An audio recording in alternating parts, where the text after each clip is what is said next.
सभी भाइयों का वेलकम बैक मेरे एक और यूट्यूब वीडियो के अंदर।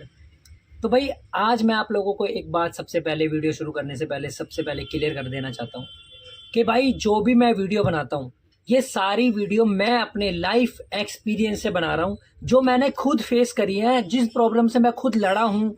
और जैसे जैसे मेरे साथ तरक्की का जो मेरे साथ जो सपोर्ट हुआ या मेरे साथ जो दिक्कतें मुझे आई, मैं आप लोगों को अपने लाइफ का एक्सपीरियंस आप लोगों को दे रहा हूँ। जो 8 सालों के अंदर बिजनेस में मेरे को मेहनत करने में या जो जो मेरे से गलतियाँ हुई वो सब मैं आपको शो कर रहा हूँ कि मैं चाहता हूँ कि यार जो गलतियाँ मैंने करी, जो प्रॉब्लम्स मुझे हुई वो आप लोगों को ना हो, और जैसे मैंने शुरुआत करी आप भी उस तरीके से शुरुआत कर सको। तो भाई ये तो बात हो गई। अब वीडियो की शुरुआत करते हैं आज।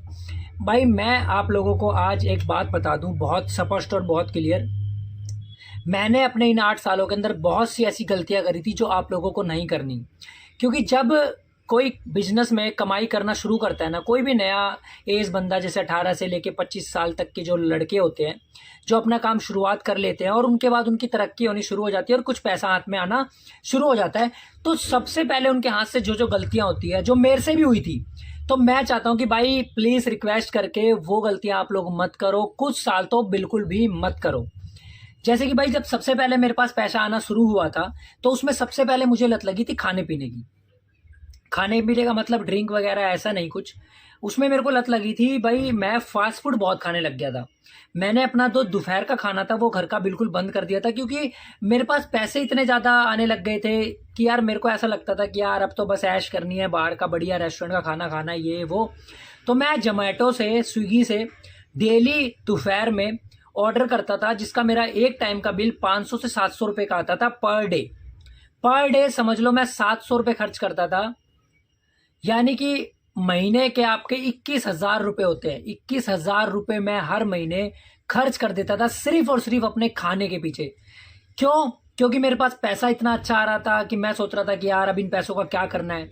मैं उस टाइम भूल गया था कि पैसे सेव भी करने होते हैं, और सेव ही नहीं, अगर मैं उन पैसों को वापस अपने बिजनेस में लगाता तो शायद आज मेरी पोजीशन और भी अप होती। भाई जो सेकंड चीज़ थी वो मेरे अंदर आ गई थी घूमने की लत। मैं अपनी शॉप को बढ़ा के घूमने निकल जाता था कहीं भी। भाई जो मुझे घूमने की लत लगी थी ना, वो इतनी बेकार लत थी कि बस मैं आपसे क्या बताऊं। हर महीने मैं एक टूर पे चला जाता था कहीं भी, कभी शिमला, कभी मनाली, कभी कहीं, कभी कहीं, कभी चंडीगढ़, कभी गुड़गांव, कभी कहीं। मतलब पैसे खर्च करने का इतनी गंदी लत लग चुकी थी कि बस पैसे जेब में आए नहीं कि खर्च करने, पहले से उसको रेडी कर लेता था। और मैं भूल चुका था कि सेविंग्स नाम की कोई चीज़ होती है। घर वाले बहुत समझाते थे, बट नया नया जुनून था, नया नया नई नई इनकम थी, ठीक है, तो काफ़ी पैसे उड़ाए, जो आप लोगों को नहीं करना है मेरे भाई। आपको टाइम मिलेगा, अब मुझे टाइम मिला है कि अब मैं उन पैसों को एंजॉय करूं, घूमने जाऊं, सब कुछ करूं, लेकिन उन दिनों में वो चीज़ मुझे नहीं करनी थी, बिल्कुल भी नहीं करनी थी। और एक चीज़ बता दूं आपको, जब भी आपके पास नई नई इनकम स्टार्ट हो तो कभी भी कोई भी बड़ी एक्सपेंसिव चीज़ मत लेना यार, जिसकी आपको ईएमआई पे करनी पड़े। स्टार्टिंग में बिल्कुल भी नहीं। कोई महंगा फ़ोन नहीं, कोई महंगी गाड़ी नहीं, कोई महंगी स्कूटी बाइक नहीं। आपको जो नॉर्मल बजट में मिल जाए स्टार्टिंग में आप वो ले लो, ठीक है। और खाने की लत तो बिल्कुल मत पालो। और यार दूसरी चीज़, जब आपके पास नया नया पैसा आए ना तो आप यारी दोस्ती ज़्यादा मत निभाओ। क्योंकि सबसे ज़्यादा चीज़ें जो मेरे साथ ये हुई थी कि जब मेरे पास नया नया पैसा आया था तो मैं अपने यार दोस्तों के साथ बहुत घूमना फिरना, इधर उधर, वाटर पार्क जाना, खाना पीना, पता नहीं कितने सारे तो रेस्टोरेंट हमने मतलब चखे, मतलब बहुत पैसा खर्च किया, बहुत पैसा। अगर वो पैसा आज मेरे पास सेविंग्स में होता तो शायद आज एक अलग मुकाम पे होता। और तीसरी और चौथी बड़ी चीज़ भाई, ये बहुत लोग गलती कर देते हैं और मैंने भी कर दी। हमारे घर में जब शादी हुई, मेरी हुई, मेरी सिस्टर की हुई, तो उस टाइम पे हमारे घर में पहली शादी थी जो कि हमें खुद खर्च करना था, खुद उसका खर्च उठाना था मुझे खुद।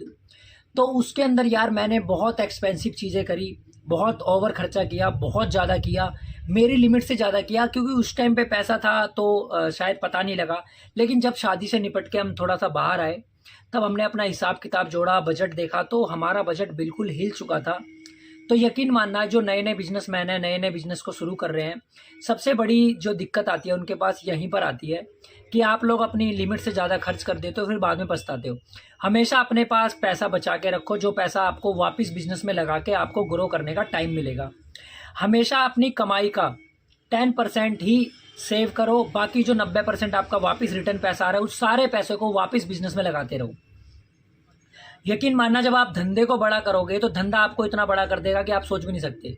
तो हमेशा जब भी आपकी इनकम स्टार्ट हो जाए तो स्टार्टिंग के 5 साल, सिर्फ 5 साल, उसके बाद आपका जो मन करे ना वो कर लेना, 5 साल अपने पैसे को 90% पैसे को वापस अपने बिजनेस के अंदर घुमाना शुरू कर दो और 10% पैसे को सेविंग्स में रख दो, जिसमें से 5% आप म्यूचुअल फंड में भी डाल सकते हो और 5% अपने पास घर में कैश रख सकते हो। तो 90% आपको वापस जो है पैसे को ऐसे करके रूटीन करना है, अपने शॉप में वापस घुमाना है। क्योंकि अगर यही गलती मैं उस टाइम पे सही कर लेता तो शायद आज बहुत सारी चीज़ें चेंज हो गई होती, लेकिन कोई बात नहीं, देर आए दुरुस्त आए पर आ गए। अब मैं अपने रूल्स को फॉलो करता हूँ प्रॉपर तरीके से, अपनी इनकम का 5 से 10% सेव करता हूँ, बाकी जो 90% जो भी मेरे पास वापस पूंजी बचती है उसको वापस मैं अपनी शॉप में इन्वेस्ट कर देता हूँ। और यही आप लोगों को करना है और इसी तरीके से बिजनेस ग्रो होता है। जब आप इस सिस्टम को धीरे धीरे फॉलो करने लग जाओगे आपकी आदत बन जाएगी और आदत ही आपकी तरक्की बन जाएगी।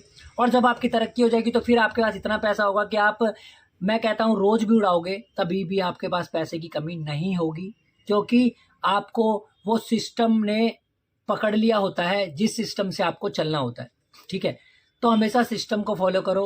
ठीक है, किसके पास पैसे नहीं है तो भाई लोन लेके बिजनेस स्टार्ट करो, पर स्टार्ट करो, किसी से उधार मांग के करो पर करो। ठीक है, और जो मैंने आपको ये चीज़ें बताई है इनका बहुत ध्यान रखना। नए नए पैसे बिजनेस में खूब आते हैं, बहुत आते हैं, इतने आएंगे कि आप पैसे देख के बावले भी हो सकते हो। तो उन पैसे को बचा के रखना है, वापस बिजनेस में इन्वेस्ट करना है। अपने ऊपर 5 साल तक, कम से कम 5 साल यार अवॉइड कर लो मेरे कहने पे। आपने अगर ये कर लिया तो यकीन मानना 6वें साल आपके पास इतना पैसा होगा कि इस दुनिया की वो सारी ख्वाहिशें जो आपने पाली हैं अपने मन में वो सारी पूरी कर लेना, और सारी पूरी होंगी, ये मेरा वादा है। मैंने भी किया है, आप भी कर सकते हो। ठीक है भाई, जो भी भाई चैनल पे नए हैं वो चैनल को सब्सक्राइब कर लो, क्योंकि यार मैं ऐसी सी वीडियो लेके आ रहा हूँ ना आप लोगों के लिए कि मैं नहीं चाहता कि आपसे एक भी वीडियो मिस हो जाए। ठीक है, और यार लाइक और कमेंट करना मत भूला करो, क्योंकि यार तुम्हारा भाई तुम्हारे लिए इतनी अच्छी अच्छी वीडियोस बना रहा है, कहीं ना कहीं मेरा मोटिवेशन बढ़ता है आपकी वजह से। ठीक है, तो ऐसे ही मेरा मोटिवेशन बढ़ाते रहो। कोई भी दिक्कत परेशानी हो, मेरी कुछ चीज़ें आपको गलत लगे तो आप कमेंट करके मुझे बता सकते हो। फिलहाल के इतना ही। जय हिंद, जय भारत।